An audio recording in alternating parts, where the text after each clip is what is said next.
Price the Lord. Hallelujah. നമ്മുടെ കരങ്ങൾ ഉയർത്തി നമുക്ക് ഒരു പ്രാവശ്യം കൂടെ ദൈവത്തിന് സ്തോത്രം ചെയ്യാം. ഹല്ലേലൂയ. ദൈവത്തിൻ്റെ അതിപരിശുദ്ധമായ നാമം വാഴ്ത്തപ്പെടുമാറാകട്ടെ. ഇത്രത്തോളം സമയം കർത്താവിൻ്റെ പാദപിടുത്തലായിരിക്കാനും നല്ല പ്രബോധനങ്ങൾ കേൾപ്പാനും ഇടയായതോർത്ത് സ്തോത്രം ചെയ്യുകയാണ്.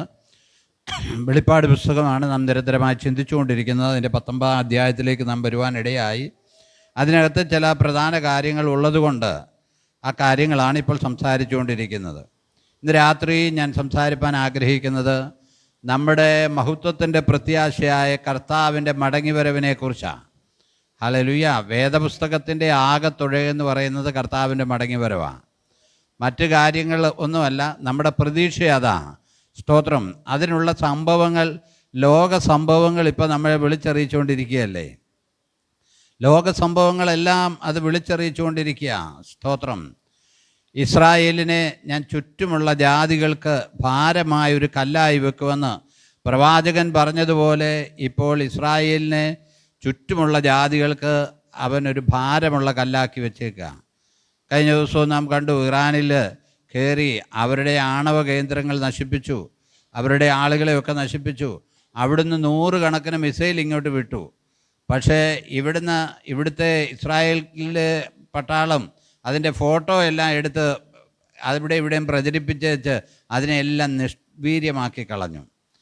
പക്ഷേ ഇത് എന്നും നിൽക്കത്തില്ല കേട്ടോ. കാരണം കർത്താവ് വരുമ്പോൾ ഈ കാര്യങ്ങൾ തകിടം മറിയും. Praise the Lord. പക്ഷേ ഇപ്പോൾ ഒന്നും ചെയ്യാൻ പറ്റത്തില്ല. സ്തോത്രം. ഇപ്പോൾ സകല ജാതികളും നമുക്കറിയാം, അവസാനം സകല ജാതികളും അവർക്കെതിരായി വരും. ഒരുത്തർ മാത്രമല്ല, സകല ജാതികളും. അപ്പോഴത്തേക്ക് പ്രശ്നം മാറും. അപ്പോൾ ഇതൊക്കെ കാണുമ്പം നമ്മുടെ ആരാധനയ്ക്ക് നമ്മൾ ഉത്സാഹികളായിരിക്കണം, സഭായോഗങ്ങൾ മുടക്കാതിരിക്കണം. കാരണം നമ്മുടെ ലക്ഷ്യം, സ്തോത്രം, നമ്മുടെ കർത്താവിൻ്റെ വരവാണ്. സ്തോത്രം. ഹല്ലേലൂയ. ആ ഒരു ഓർമ്മ നമ്മുടെ ജീവിതത്തിലുണ്ടാകണം. കർത്താവിൻ്റെ വരവിന് 2 ഘട്ടമുണ്ട്. ഒന്ന് രഹസ്യവരവ്, അടുത്തത് പരസ്യമായ മഹത്വ പ്രത്യക്ഷത. സ്തോത്രം. ഹല്ലേലൂയ. അതെങ്ങനെ അങ്ങനെ എഴുതിയിട്ടുണ്ടോ എന്ന് ചോദിച്ചാൽ, വേദപുസ്തകം നാം ശരിക്കും പഠിച്ചു കഴിയുമ്പോൾ നമുക്ക് ആ കാര്യങ്ങൾ മനസ്സിലാകുവാനായിട്ടിടയായിത്തീരും. യഹോവയുടെ പുസ്തകത്തിൽ അന്വേഷിച്ച് വായിച്ച് നോക്കാനാണ് പറഞ്ഞേക്കുന്നത്. സ്തോത്രം. ഹല്ലേലൂയ. യോഹന്നാൻ്റെ സുവിശേഷം 14-ാം അധ്യായം 1 മുതൽ 3 വരെയുള്ള വാക്യങ്ങൾ നമുക്കൊന്ന് വായിക്കാം. കർത്താവിൻ്റെ വരവിൻ്റെ ആദ്യത്തെ ഘട്ടത്തെക്കുറിച്ചാണ് ഇവിടെ എഴുതിയിരിക്കുന്നത്. കർത്താവിൻ്റെ വരവിൻ്റെ ആദ്യത്തെ ഘട്ടത്തിൽ സംഭവിക്കുമ്പോൾ കർത്താവ് പറയുന്ന കാര്യമാണ്, നിങ്ങളുടെ ഹൃദയം കലങ്ങിപ്പോകരുത്. സ്തോത്രം. കർത്താവ് പറയുക, നിങ്ങളുടെ ഹൃദയം എന്ത് ചെയ്യരുത്? കലങ്ങിപ്പോകരുത്. സ്തോത്രം. നമ്മുടെ ഹൃദയം കലങ്ങുന്ന ഒത്തിരി കാര്യങ്ങൾ നമ്മുടെ ജീവിതത്തിൽ വരും. ഹൃദയം കലങ്ങുന്ന ഒത്തിരി കാര്യങ്ങൾ നമ്മുടെ ജീവിതത്തിൽ വരും. ഹല്ലേലൂയ. കർത്താവ് പറഞ്ഞു, നിങ്ങളുടെ ഹൃദയം എന്ത് ചെയ്യരുത്? കലങ്ങിപ്പോകരുത്. പിന്നെ എന്ത് ചെയ്യണം? ദൈവത്തിൽ വിശ്വസിപ്പീൻ, എന്നിലും വിശ്വസിപ്പീൻ. എന്റെ പിതാവിന്റെ ഭവനത്തിൽ അനേകം വാസസ്ഥലങ്ങളുണ്ട്. Price the Lord. എന്റെ പിതാവിന്റെ ഭവനത്തിൽ അനേകം വാസസ്ഥലങ്ങളുണ്ട്. ഹല്ലേലൂയ. നമുക്ക് അതൊക്കെ അങ്ങോട്ട് ഉൾക്കൊള്ളാനൊന്നും നമ്മൾ അങ്ങോട്ട് കഴിയുന്നില്ല. സ്തോത്രം. നമ്മളത് ചിന്തിക്കുന്നുമില്ല. കർത്താവ് പറയുക, എൻ്റെ പിതാവിൻ്റെ ഭവനത്തിൽ അനേകം വാസസ്ഥലങ്ങളുണ്ട്. ഇന്ന് കാണുന്ന ഇതുപോലുള്ളതൊന്നും അല്ല കേട്ടോ. ഇതൊക്കെ മണ്ണ് കൊണ്ടും സിമെൻറ്റ് കൊണ്ടും കോൺക്രീറ്റ് കൊണ്ടും പണിതാ. അതല്ലാതെ കൈപ്പണിയല്ലാത്ത കർത്താവ് നിർമ്മിക്കുന്ന, സ്തോത്രം, അനുഭവമുണ്ട്. എൻ്റെ പിതാവിൻ്റെ സനയിൽ അനേകം വാസസ്ഥലങ്ങളുണ്ട്, ഇല്ലെങ്കിൽ ഞാൻ നിങ്ങളോട് പറയുമായിരുന്നു. അടുത്തത്, ഞാൻ നിങ്ങൾക്ക് സ്ഥലം ഒരുക്കുവാൻ പോകുന്നു. ഞാൻ പോയി നിങ്ങൾക്ക് സ്ഥലം ഒരുക്കിയാൽ ഞാൻ ഇരിക്കുന്ന ഇടത്ത് നിങ്ങളും ഇരിക്കേണ്ടതിന് പിന്നെയും വന്ന് നിങ്ങളെ എൻ്റെ അടുക്കൽ ചേർത്തുകൊള്ളും. സ്തോത്രം. ഹല്ലേലൂയ. ഇതുപോലെ പറഞ്ഞിരിക്കുന്ന ഒരു നേതാവുമില്ല, ഒരു മതമേലധ്യക്ഷന്മാരുമില്ല, ഒരു സമുദായ നേതാക്കന്മാരുമില്ല. ദൈവങ്ങളെന്ന് പേരെടുത്തിരിക്കുന്ന ആരും ഇങ്ങനെ പറഞ്ഞിട്ടില്ല. നിങ്ങളുടെ ഹൃദയം കലങ്ങിപ്പോകരുതെന്നും. നമ്മൾ വേദനയിലും പ്രയാസങ്ങളിലും ഒക്കെ ഇരിക്കുന്നവരാ. ഇതുപോലെ ഒരു ആളും ലോകത്തിൽ പറഞ്ഞിട്ടില്ല. ഞാൻ നിങ്ങൾക്ക് സ്ഥലം ഒരുക്കാൻ പോകുന്നെന്നും ഞാൻ ഇരിക്കുന്നിടത്ത് നിങ്ങളെ ഇരുത്തുവെന്ന്. ആ പദവി ഒന്ന് ആലോചിച്ച് നോക്കേ. ഇപ്പം നരേന്ദ്രമോദിയുടെ അടുക്ക പോയി നമുക്കിരിക്കണമെന്ന് പറഞ്ഞാൽ ഇരുത്തുവോ? നമ്മളെ അവിടെ കയറ്റത്ത് പോലും ഇല്ല. മൊത്തം ആകെ ചെക്ക് ചെയ്തിട്ടേ നമ്മളെ അവിടോട്ടൊരു അവിടെ ഒരു മീറ്റിംഗ് ഉണ്ടെങ്കിലും കയറ്റത്തുള്ളൂ. പക്ഷേ നമ്മുടെ കർത്താവ് പറയുക, ഞാൻ ഇരിക്കുന്നിടത്ത് നിങ്ങളെ എന്തു ചെയ്യും?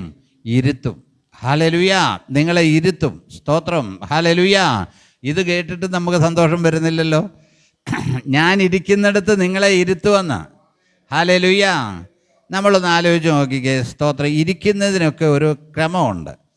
ഇപ്പോൾ നമ്മുടെ ഇന്ന് തന്നെ മാസവും ആകുമ്പോൾ ഓരോ ഔദ്യോഗിക സ്ഥാനം അനുസരിച്ചാണ് ഇരിക്കുന്നത്, പ്രോട്ടോക്കോൾ അനുസരിച്ച്. അത് കഴിഞ്ഞ് അങ്ങനെ വരും. സീനിയർ പാസ്റ്റേഴ്സ് ഇരിക്കും, അത് കഴിഞ്ഞ് അങ്ങനെ ഇരിക്കും. അങ്ങനെയൊക്കെയാണ് ആ അനുഭവം. പക്ഷേ നമ്മുടെ കർത്താവുമായുള്ള ബന്ധത്തിലേക്ക് വരുമ്പോൾ സ്തോത്രം, ഞാൻ ഇരിക്കുന്നിടത്ത് കർത്താവ് പറയുകയാണ് ഞാൻ നിങ്ങളെ ഇരുത്താമെന്ന്. ഹല്ലേലൂയ, സ്തോത്രം. അവിടെയല്ലാതെ സ്തോത്രം നമുക്കൊരാശ്വാസം ലഭിക്കത്തില്ല. ഇവിടുത്തെ ആശ്വാസം എന്താ? ഈ മഴക്കാലത്ത് എന്ത് ആശ്വാസം ആളുകൾക്കുള്ളത്? സാമ്പത്തിക ഞെരുക്കം. എന്നോട് പലരും അവരുടെ സാമ്പത്തിക ബുദ്ധിമുട്ടുകൾ പങ്കുവെക്കാറുണ്ട്.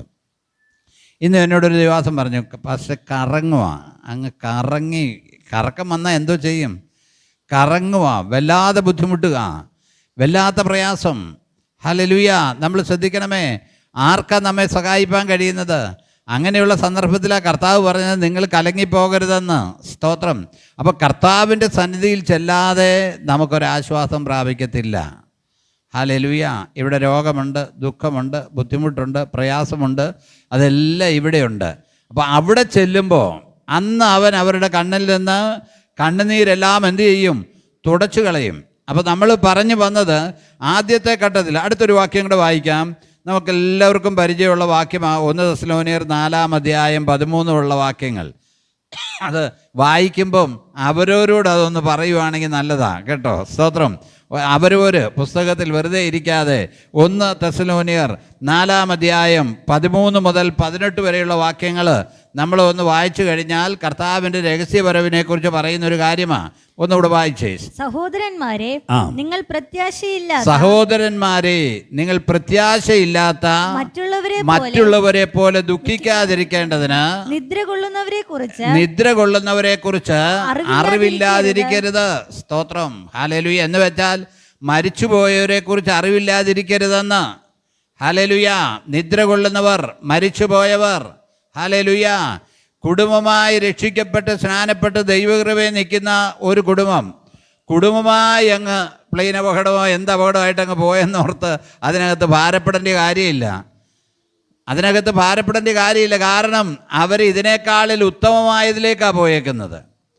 ദൈവസന്നിധിയിലേക്ക് പോയിരിക്കുന്ന ഒരു ഭക്തൻ, വിശുദ്ധനായ ഒരു മനുഷ്യൻ, ദൈവസന്നിധിയിൽ കർത്താവിൻ്റെ അടുക്കിലേക്ക് പോയിരിക്കുന്ന ആളുകളെ നിങ്ങൾ ഇനിയും ഭൂമിയിലേക്ക് പോരാൻ പറഞ്ഞാൽ അവർ പോരത്തില്ല. പോരത്തില്ല. പ്രിയമുള്ളവർ, ഞാൻ തമാശയായി പറയുന്നില്ല. കാരണം അവിടുത്തെ സന്തോഷം പൗലോസ് അതുകൊണ്ടാണ് പറഞ്ഞത്, വിട്ടുപിരിഞ്ഞ് ക്രിസ്തുവിനോട് കൂടി ഇരിപ്പാൻ എനിക്ക് കാംക്ഷയുണ്ട്. ഹല്ലേലൂയ. അത് അത്യുത്തമമാണ്. നിങ്ങളെ ആയിരിക്കും പാസ്റ്റർക്ക് തോന്നുന്നതാണ്, എടാ ഇങ്ങോട്ട് വന്നാൽ എന്തുവാ, ഇനി നല്ല മെത്തയുണ്ടെന്ന് പറഞ്ഞാൽ നമുക്ക് ഉറക്കം വരുമോ? നല്ല മെത്ത എന്തുവാ, തിരിഞ്ഞും മറിഞ്ഞും കിടക്കുമല്ലേ രാത്രിയിൽ, ഓരോ ടെൻഷൻ എല്ലാം ഉണ്ടെന്ന് പറഞ്ഞു കഴിഞ്ഞാലും ഇവിടുത്തെ വെള്ളം കുടിക്കുന്നവനെല്ലാം പിന്നെ എന്തു ചെയ്യും? ദാഹിക്കുമെന്നാണ് പറഞ്ഞത്. പക്ഷെ കർത്താവ് കൊടുക്കുന്നത് കഴിച്ചാൽ ദാഹിക്കത്തില്ല. സ്തോത്രം. അതുകൊണ്ട് ഇവിടുന്ന് പോയിരിക്കുന്ന ആളുകൾ തിരിച്ചിങ്ങോട്ട് വരാമെന്ന് പറഞ്ഞു കഴിഞ്ഞാൽ വരത്തില്ല. ഹല്ലേലൂയ. ഞാനിത് പറയാൻ കാരണം, കഴിഞ്ഞ ദിവസവും ഞാൻ ഇടയ്ക്കിടയ്ക്ക് എൻ്റെ ചേട്ടനെക്കുറിച്ചൊക്കെ ചിന്തിക്കും. അപ്പം എല്ലാ സൗകര്യവും ഉണ്ട്, അത്യാവശ്യ കാര്യങ്ങളെല്ലാം ഉണ്ട്. അപ്പം ഞാൻ ചിന്തിച്ചു, ചേട്ടനോട് കർത്താവ് പറയാം നീ ഇനി അങ്ങോട്ട് പൊക്കോടാന്ന് പറഞ്ഞു കഴിഞ്ഞാലും ചേട്ടൻ പറയും പോകുന്നില്ലെന്ന്. പോന്നിട്ട് എന്നാ കാര്യം? കുറേ സഭാപരിപാലനവും കുറേ പാസ്റ്റർമാരുടെ കൂടെയൊക്കെ നടത്തി ഈ പ്രശ്നങ്ങളല്ലാതെ വല്ലതും ഉണ്ടോ? അതേസമയം അവിടെ ആണല്ലോ, ഹല്ലേലൂയ, അവിടെ ആണെങ്കിൽ ഇതൊന്നും ഇല്ല. സ്തോത്രം. സന്തോഷത്തിൻ്റെതായ അനുഭവം. പ്രിയമുള്ളവരെ ശ്രദ്ധിക്കണമേ. അതുകൊണ്ട് പൗലോസ് പറയുകയാണ്, നിദ്ര കൊള്ളുന്നവരെ കുറിച്ച് എന്ത് ചെയ്യരുത്? അറിവില്ലാതിരിക്കരുത്. ഹല്ലേലൂയ. അറിവില്ലാതിരിക്കരുത്. സ്തോത്രം. ഹല്ലേലൂയ. താഴോട്ട് വായിച്ചു. യേശു മരിക്കുകയും യേശു മരിക്കുകയും ജീവിച്ചെഴുന്നേൽക്കുകയും ചെയ്തുവെന്ന് നാം വിശ്വസിക്കുന്നുവെങ്കിൽ അങ്ങനെ തന്നെ ദൈവം നിദ്ര കൊണ്ടവരെ യേശു മുഖാന്തരം എന്ത് ചെയ്യും? അവരോടുകൂടെ വരുത്തും. സ്തോത്രം. നിദ്ര കൊണ്ട സകല ആളുകളെയും അവനോടുകൂടെ വരുത്തുമെന്ന്.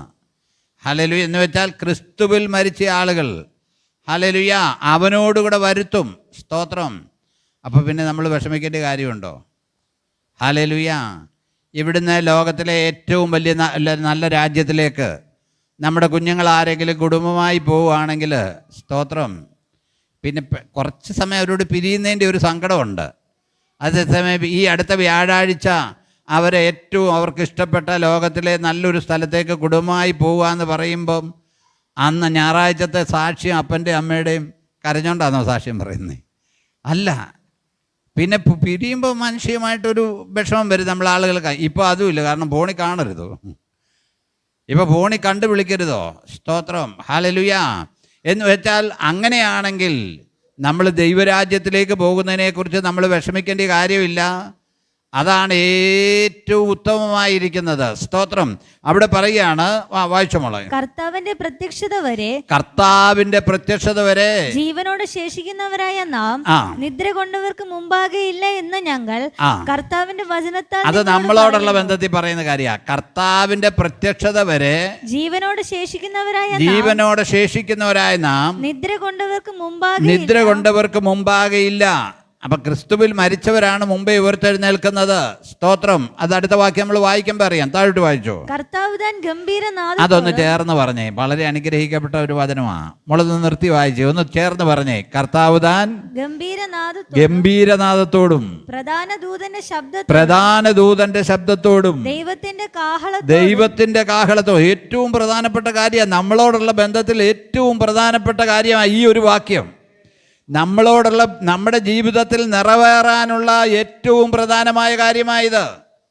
കാരണം നമ്മൾ ജീവിച്ചിരുന്നാലും മരിച്ചാലും നമ്മുടെ ജീവിതത്തിൽ നിറവേറുന്ന വചനമായത്. നമ്മുടെ ജീവിതത്തിൽ നിറവേറുന്ന വചനമാണ്. നമ്മൾ ജീവിച്ചിരുന്നാലും മരിച്ചാലും. അപ്പോൾ ഈ വചനത്തിൽ ഇത് മരിക്കുമ്പോൾ വായിക്കാൻ വേണ്ടിയുള്ളതല്ല കേട്ടോ. ഹല്ലേലൂയ. കർത്താവ് താൻ ഗംഭീരനാദത്തോടും പ്രധാന ദൂതന്റെ ശബ്ദത്തോടും ദൈവത്തിന്റെ കാഹളത്തോടും കൂടി സ്വർഗത്തിൽ നിന്ന്, ചേർന്ന് പറഞ്ഞേ, സ്വർഗത്തിൽ നിന്ന് ഇറങ്ങി വരികയും ക്രിസ്തുവിൽ മരിച്ചവർ മുമ്പേ ഉയർത്തെഴുന്നേൽക്കുകയും ചെയ്യും. പിന്നെ ജീവനോടെ ശേഷിക്കുന്നവരായ നാം അവരോട് ഒരുമിച്ച് ആകാശത്തിൽ കർത്താവിനെ എതിരേൽപ്പാൻ മേഘങ്ങളിൽ എടുക്കപ്പെടും. അതുകൊണ്ടാണ് അവൻ്റെ മധ്യാകാശ വരവെന്ന് പറയുന്നത്. ഹല്ലേലൂയ. നമുക്കിതൊക്കെ അറിയാം, എങ്കിലും ഹൃദയത്തിലേക്ക് വീണ്ടും ഒന്ന് വരട്ടെ. മധ്യാകാശ വരവിൽ ആ മധ്യാകാശത്തിലേക്ക് എടുക്കപ്പെടും. ഹല്ലേലൂയ. നമ്മൾ അങ്ങോട്ട് എടുക്കപ്പെടുക. നമ്മൾ അങ്ങോട്ട് എന്ത് ചെയ്യുക? എടുക്കപ്പെടുകയാണ്. സ്തോത്രം. ഹല്ലേലൂയ. എത്ര ശ്രേഷ്ഠമായ അനുഭവമാണ്. ആ വരവെന്ന് പറയുന്നത് രഹസ്യമായ വരവാണ്. ആ വരവ് രഹസ്യമായ വരവാണ്. സ്തോത്രം. ഹല്ലേലൂയ. 1 കൊരിന്ത്യർ 15:51 വാക്യങ്ങളൊന്ന് വായിച്ച് 58 വരെ. അതിനകത്ത് അല്പം കൂടെ നന്നായിട്ട് പൗലൂസ് പറയുന്നുണ്ട്. 1 കൊരിന്ത്യർ 15:51 വാക്യങ്ങൾ. ഹല്ലേലൂയ. ഞാനൊരു മർമ്മം നിങ്ങളോട് പറയാം. പൗലൂസ് പറയാണ്, നമുക്കറിയാവുന്ന കാര്യം, ഞാനൊരു മർമ്മം നിങ്ങളോട് പറയാം. നാം എല്ലാവരും നിദ്ര കൊള്ളുകയില്ല. എന്നാൽ സ്തോത്രം. ശ്രദ്ധിക്കണേ, ഇത് ഇവിടെ എഴുതാൻ കാരണം പൗലൂസും വിചാരിച്ചത് പൗലൂസിൻ്റെ തലമുറയിൽ തന്നെ കർത്താവ് വരുമെന്ന് ഓർത്തുപോയി. കർത്താവിൻ്റെ ദൃഷ്ടിയിലുള്ള കാര്യങ്ങൾ, സ്തോത്രം, കർത്താവ് മാത്രം അറിയുന്ന കാര്യമാണ്. കർത്താവിൻ്റെ രണ്ടാമത്തെ വരവിനെക്കുറിച്ച് വേറെ ആർക്കും അറിയത്തില്ല. ചില ലക്ഷണങ്ങളൊക്കെ മാത്രം പറഞ്ഞിട്ടുണ്ടെന്നുള്ളതേ ഉള്ളൂ. അതുകൊണ്ട് പൗലൂസ് പറയും, ഞാനൊരു മർമ്മം. ഹല്ലേലൂയ. ഏറ്റവും പ്രധാന കാര്യം, മർമ്മം എന്ന് പറഞ്ഞാൽ ഏറ്റവും പ്രധാന കാര്യമാണ്. ഹല്ലേലൂയ. ഈ അല്പം കായികാഭ്യാസം അറിയാവുന്ന ആളുകൾ പറയും, അവൻ്റെ മർമ്മത്തിനിട്ട് ഒരെണ്ണം കൊടുത്താൽ എന്ന് പറഞ്ഞാൽ അങ്ങനെ ഉണ്ട്. സ്തോത്രം, അവൻ തീരും. അപ്പോൾ ഇത് പറയുന്ന ഒരു മർമ്മമാണ്, ഒരു രഹസ്യമാണ്. ഞാനൊരു മർമ്മം നിങ്ങളോട് പറയാം, നാം എല്ലാവരും എല്ലാവരും നിദ്ര കൊള്ളുകയില്ല. എന്നാൽ അന്ത്യകാഹളനാദത്തിൽ, മുമ്പേ കേട്ട കാഹളം, നമ്മളിപ്പോ തെസലോനിക്ക ലേഖനത്തിൽ പറഞ്ഞ കാഹളം ഉണ്ടല്ലോ, ആ കാഹളമായത്. കാഹളനാദത്തിങ്കൽ പെട്ടെന്ന് കണ്ണിമയ്ക്കുന്നതിനിടയിൽ നാം എല്ലാവരും രൂപാന്തരപ്പെടും. ഹല്ലേലൂയ. നാം എല്ലാവരും രൂപാന്തരപ്പെടും. അതാണ് നമ്മുടെ പ്രത്യാശ, അതാണ് നമ്മുടെ ആനന്ദം. സ്തോത്രം. പിന്നെ വല്ലൊന്നും അന്വേഷിക്കണോ? ഹല്ലേലൂയ. പിന്നെ മക്കളുടെ കാര്യം അറിയണ്ട, കൊച്ചുമക്കളുടെ കാര്യം അറിയണ്ട, ആരുടെയും കാര്യം അറിയണ്ട, ജോലിയുടെ കാര്യം അറിയണ്ട. സ്തോത്രം. ഹല്ലേലൂയ. ഒരു കാര്യവും അറിയണ്ട. ഹല്ലേലൂയ. നമ്മൾ ഇപ്പം നേരത്തെ എവിടെയെങ്കിലും താമസിച്ചിട്ടുണ്ടെങ്കിൽ സ്തോത്രം, അവിടെയൊക്കെ നമുക്ക് കാണണമെന്നൊരാഗ്രഹമുണ്ട്. എനിക്ക് തോന്നുന്നില്ല പിന്നെ നമ്മൾ ആ കർത്താവിനോടൊപ്പം പോയി കഴിഞ്ഞാൽ പിന്നെ ഇങ്ങോട്ട് വന്ന് നമ്മുടെ പഞ്ചായത്ത് റോഡും കുളമൊക്കെ കാണണമെന്നൊന്നും തോന്നുമെന്ന് എനിക്ക് തോന്നുന്നില്ല കേട്ടോ. എൻ്റെ ഒരു അഭിപ്രായം പറഞ്ഞെന്നുള്ളൂ. കാരണം അതിനേക്കാൾ വലുതല്ലേ ഇത്, അതിനേക്കാളിൽ വലുതല്ലേ ഇത്. സ്തോത്രം. ഹല്ലേലൂയ. അതുകൊണ്ട് വായിച്ചോളെ. കാഹളം ധ്വനിക്കും, മരിച്ചവർ അക്ഷയരായി ഉയർക്കുകയും. വളരെ ശ്രദ്ധിക്കണം. കാഹളം ധ്വനിക്കും, മരിച്ചവർ അക്ഷയര. അത് എടുത്ത അവിടെ ക്ലിയർ, ഈ രണ്ട് വാക്യം കൂടെ വായിക്കുമ്പോൾ അവിടെ ക്ലിയർ ആയിട്ട് മനസ്സിലാവും. കാഹളം ധ്വനിക്കും, മരിച്ചവർ അക്ഷയരായി ഉയർത്തെഴുന്നേൽക്കുകയും നാം രൂപാന്തരപ്പെടുകയും ചെയ്യും. എന്ന് വെച്ചാൽ നാം ജീവിച്ചിരിക്കുമ്പോഴാണ് കർത്താവ് വരുന്നെങ്കിൽ ക്രിസ്തുവിൽ മരിച്ച, രക്ഷിക്കപ്പെട്ട, സ്നാനപ്പെട്ട, സത്യത്തിലും ആത്മാവിലും ആരാധിക്കുന്ന ദൈവജനം ഒന്നാമതായി ഉയർത്തെഴുന്നേൽക്കും. ഒന്നാമതായി അവർ ഉയർത്തെഴുന്നേൽക്കും. രണ്ടാമത് അതിൻ്റെ സെക്കൻഡ് ഡിഫറൻസ് എന്ന് പറയുന്നത്, വ്യത്യാസം എത്രയേ ഉള്ളൂ, കണ്ണിമയ്ക്കുന്നതിനിടയിൽ. ഹല്ലേലൂയ. ആ ഒരു ഗ്യാപ്പേ ഉള്ളൂ ഇതിനകത്ത്. ആദ്യം അവർ മറ്റേ പിന്നെ ഉള്ളവർ കണ്ണിമയ്ക്കുന്നതിനിടയിൽ രൂപാന്തരപ്പെടും. ഹല്ലേലൂയ. നമുക്കിതെങ്ങനെയാ ഭാവന കാണാൻ പറ്റുന്നത്? ഹല്ലേലൂയ. ഇത് നമുക്ക് ഏറ്റവും നല്ല എളുപ്പമായ കാര്യം മനസ്സിലാകുന്നത്, ഈ പുതുമഴ പെയ്യുമ്പം ഈയൽ എന്ത് ചെയ്യും? ഈയൽ മുകളിലോട്ട് പറക്കും. ഈയലെന്ന് പറയുമ്പോൾ ഒരു സൈസ് ഉറുമ്പ്, അതിൻ്റെ ചിറകൊക്കെ വന്ന് അത് പറക്കും. ഈയൽ പറക്കുന്നത് കണ്ടിട്ടുണ്ടോ? ലൈറ്റിൻ്റെ. അത് നമുക്ക് അങ്ങനെ അങ്ങ് ചിന്തിച്ചാൽ, നമ്മുടെ മനസ്സിലോട്ട് മനസ്സിലാകണമെങ്കിൽ അത് എവിടുന്നാണ് പറക്കുന്നത്? മണ്ണിൽ നിന്നല്ലേ?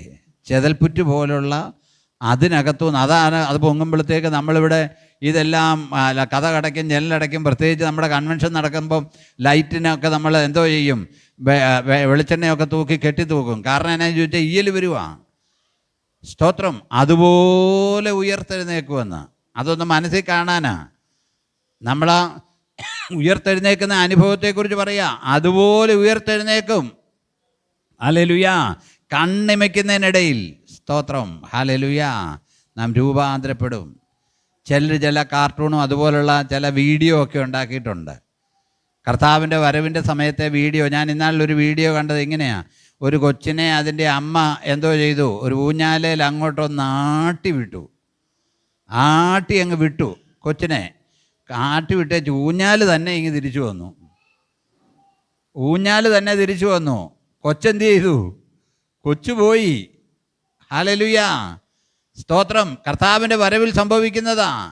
കൊച്ചുപോയി. സ്തോത്രം. ഹല്ലേലൂയ. സ്തോത്രം. ശ്രദ്ധിക്കണേ. ഹല്ലേലൂയ. ആ രൂപാന്തരപ്പെടുന്ന അനുഭവം. താഴോട്ട് വായിച്ച മോളെ. ഈ ദ്രവത്വമുള്ളത് അദ്രവത്വം. സ്തോത്രം. അപ്പൊ കർത്താവിന്റെ വരവിനെ കുറിച്ച് പറയുന്ന കാര്യം ഇത് രഹസ്യവരവാ.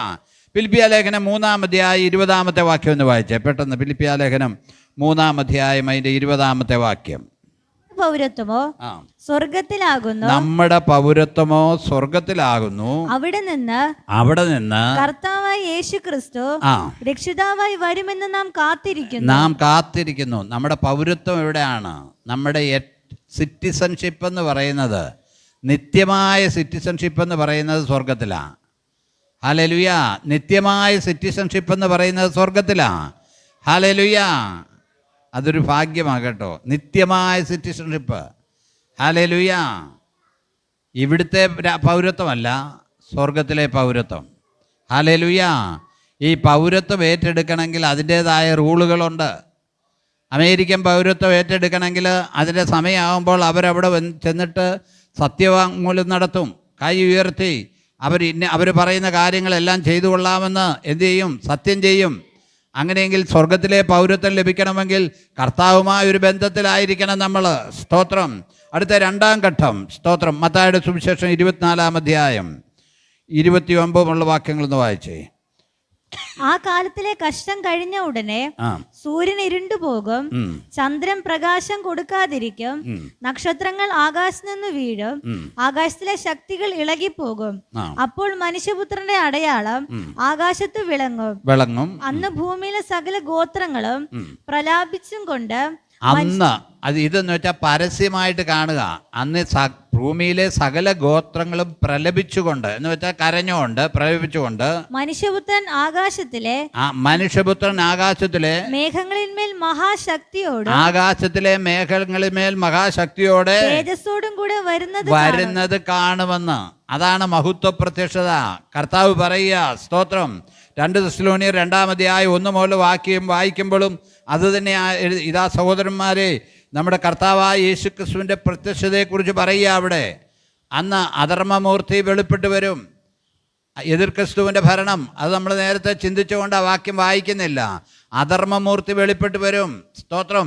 അതിൻ്റെ മധ്യത്തിൽ നമ്മുടെ കർത്താവ് എന്തു ചെയ്യും? മേഘാരൂഢനായി വരും. വെളിപ്പാട് പുസ്തകം 1-ാം അധ്യായം 7-ാമത്തെ വാക്യം കൂടെ വായിച്ചേ.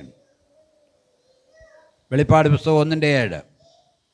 ഇതാ ഞാൻ അവൻ മേഘാരൂഢനായി കർത്താവ് അവിടെ യോഹന്നാനോട് കർത്താവ് പറയുക, ഇതാ അവൻ മേഘാരൂഢനായി വരുന്നു, ഏത് കണ്ണും അവനെ കുത്തിത്തുളച്ചവരും അവനെ എന്ത് ചെയ്യും? കാണും. അതാണ് പറഞ്ഞത്. സ്തോത്രം. യേശുക്രിസ്തുവിന്റെ വിലാപ്പുറത്ത് കുത്തിയില്ലേ? കർത്താവ് തന്നെ പറയുക, അവനെ കുത്തിത്തുളച്ചവർ അവനെ കാണുമെന്ന്. ഇസ്രായേല് തൂക്കുന്ന സമയമാകുമ്പോഴത്തേക്ക് അവരെ കുത്തിയവെങ്കിലേക്ക് നോക്കി നിലവിളിക്കുമെന്ന് സെക്കരിയാവ് പറയുക. സെക്കരിയാവ് കണ്ടതല്ല അവർ വിലാപ്പുറത്ത് കുത്തുന്നത്. പക്ഷേ പ്രവാചകൻ അറിയാമായിരുന്നു യേശുവിനെ ഇങ്ങനെ വിലാപ്പുറത്ത് കുത്തുവന്ന്. അതുകൊണ്ടാണ് സ്തോത്രം, അവൻ മേഘാരൂഢനായി വരുന്നു, ഏത് കണ്ണും അവനെ കുത്തിത്തുളച്ചവരും അവനെ കാണുമെന്ന്. സ്തോത്രം. കർത്താവിൻ്റെ മഹത്വ പ്രത്യക്ഷതയാണ്. പ്രിയമുള്ളവരെ, സഭയുടെ ഉൽപ്രാപണത്തിന് ശേഷം നടക്കേണ്ട 2 കാര്യങ്ങളാണ് ക്രിസ്തുവിൻ്റെ ന്യായാസനവും കുഞ്ഞാടിൻ്റെ കല്യാണവും. ഹല്ലേലൂയ.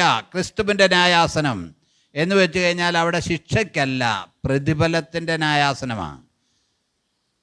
സ്തോത്രം. ഇത് വെള്ളസിംഹാസനത്തിലെ ന്യായവിധി അല്ല കേട്ടോ. ഹല്ലേലൂയ. വെള്ളസിംഹാസനത്തിലെ ന്യായവിധി അല്ല. സ്തോത്രം. ക്രിസ്തുവിൻ്റെ ന്യായാസനത്തിന് മുമ്പാകെ പ്രതിഫലം. പൗലോസ്ലീഹായ്ക്ക് കിട്ടിയ പ്രതിഫലം നമുക്ക് കിട്ടുമോ? നമുക്ക് കിട്ടത്തില്ല. കഷ്ടപ്പെട്ട് പട്ടിണി കിടന്ന് സ്തോത്രം ഉപദ്രവവും നിന്നയും സഹിച്ച് ദൈവവേല ചെയ്യുന്ന ദൈവദാസന്മാരുടെ പ്രതിഫലം എനിക്ക് കിട്ടുമോ? കിട്ടത്തില്ല. കാരണം നമ്മളിവിടെ AC കാറയിലൊക്കെയാണ് നടക്കുന്നത്. ഞാൻ പറഞ്ഞത്, അതുപോലെ വേദനിച്ച് നിന്നയും പരിഹാസവും തല്ലും കൊണ്ട് സ്തോത്രം എന്നിട്ടും കർത്താവിനെ പിരിയാതെ നിൽക്കുന്ന ആ ജനം, സ്തോത്രം, ഹല്ലേലൂയ, അവർക്ക് കിട്ടുന്ന പ്രതിഫലം നമുക്ക് കിട്ടത്തില്ല. ജോലി ചെയ്തിട്ട് കഷ്ടപ്പെട്ട് ജോലിയും ചെയ്തിട്ട് കർത്താവിന് വേണ്ടി നിൽക്കുന്നവർ, സ്തോത്രം, ഹല്ലേലൂയ, അവർക്ക് കിട്ടുന്ന പ്രതിഫലം മറ്റുള്ളവർക്ക് കിട്ടുമോ? കിട്ടത്തില്ല. അപ്പോൾ കർത്താവിൻ്റെ ന്യായാസനത്തിൽ സ്തോത്രം, ഹല്ലേലൂയ, പ്രതിഫലത്തിന് വേണ്ടി നിൽക്കുന്ന ഒരു അനുഭവമുണ്ട്. എന്തെങ്കിലും കിട്ടാൻ വല്ലതും ഉണ്ടോ വകുപ്പ്? ഹല്ലേലൂയ. എന്തെങ്കിലും പ്രതിഫലം നമുക്ക് കിട്ടാൻ വേണ്ടി ഉണ്ടെന്നോ? സ്തോത്രം. ഞാൻ കുഞ്ഞുങ്ങളെ വളർത്തി എന്ന് പറയുന്നത് അത് ശരിയാ, കുഞ്ഞുങ്ങളോടുള്ള കടപ്പാടി നടത്തി, അതിന് സ്വർഗത്തിൽ പ്രതിഫലം ഇല്ല കേട്ടോ. കുഞ്ഞുങ്ങളെ വളർത്തുക, എല്ലാ കാര്യത്തിനൊന്നും സ്വർഗത്തിൽ പ്രതിഫലമില്ല. അത് നമ്മുടെ ഡ്യൂട്ടിയാണ്, അത് ചെയ്യണ്ടേ. എന്നാൽ അതിൻ്റെ മധ്യത്തിൽ അതും കഴിഞ്ഞും കർത്താവിന് വേണ്ടി പ്രവർത്തിക്കുന്നവരുണ്ട്. ഹല്ലേലൂയ. നമ്മൾ ശ്രദ്ധിക്കണമേ, അത് കഴിഞ്ഞും കർത്താവിന് വേണ്ടി പ്രവർത്തിക്കുന്നവരുണ്ട്. സ്തോത്രം, ഹല്ലേലൂയ, സ്തോത്രം.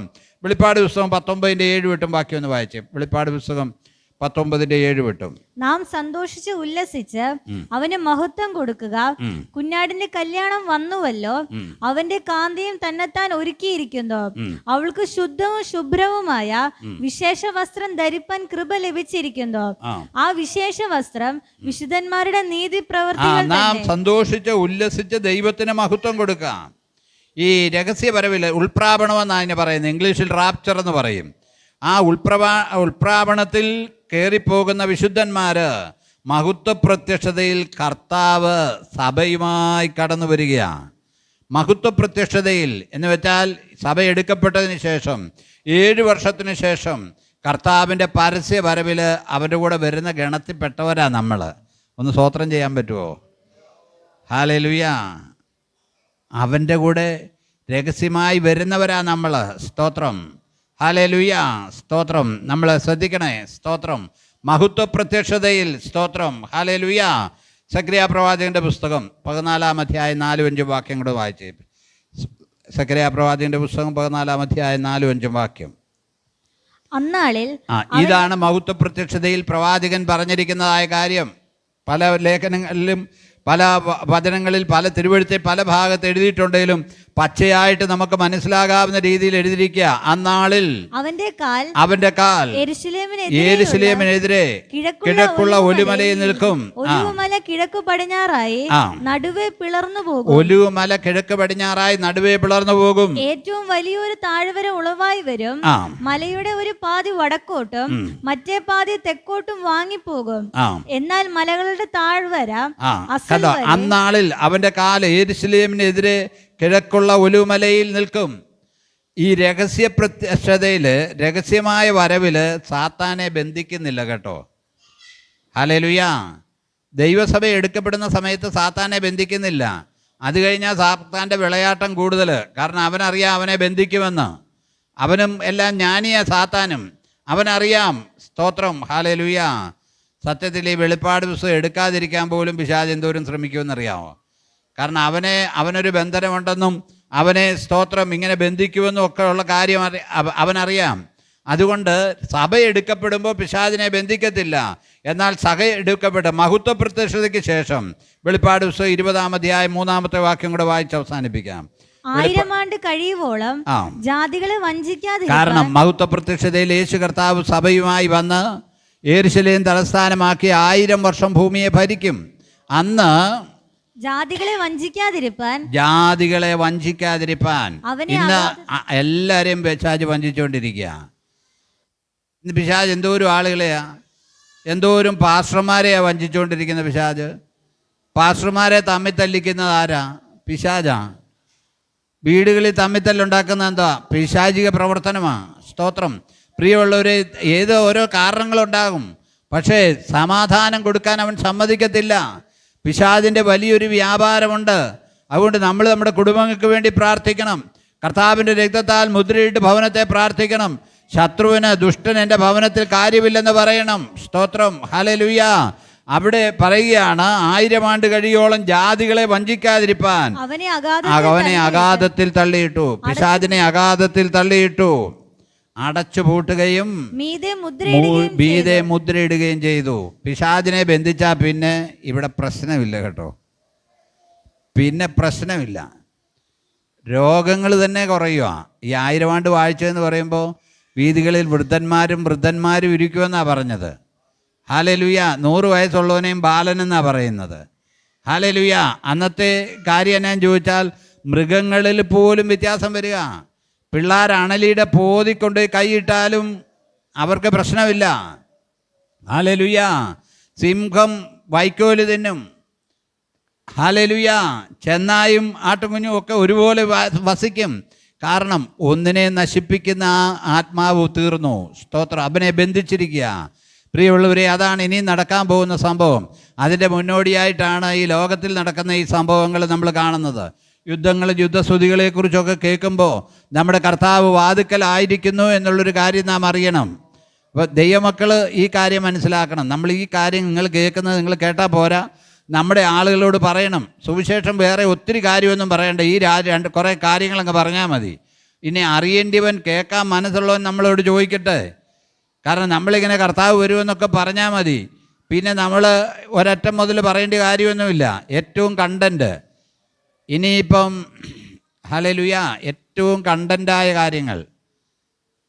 ഈ സ്പേസിലേക്ക് യാത്ര ചെയ്യുന്ന ആളുകൾ, നാളുകളായിട്ട് അവിടെ താമസിക്കാൻ പോകുന്നവർ നമ്മളെപ്പോലെ ഇവിടുന്ന് കപ്പയും കാച്ചിലും ചേനയും ഒന്നും കയറ്റിക്കൊണ്ടല്ല അങ്ങോട്ട് പോകുന്നത്.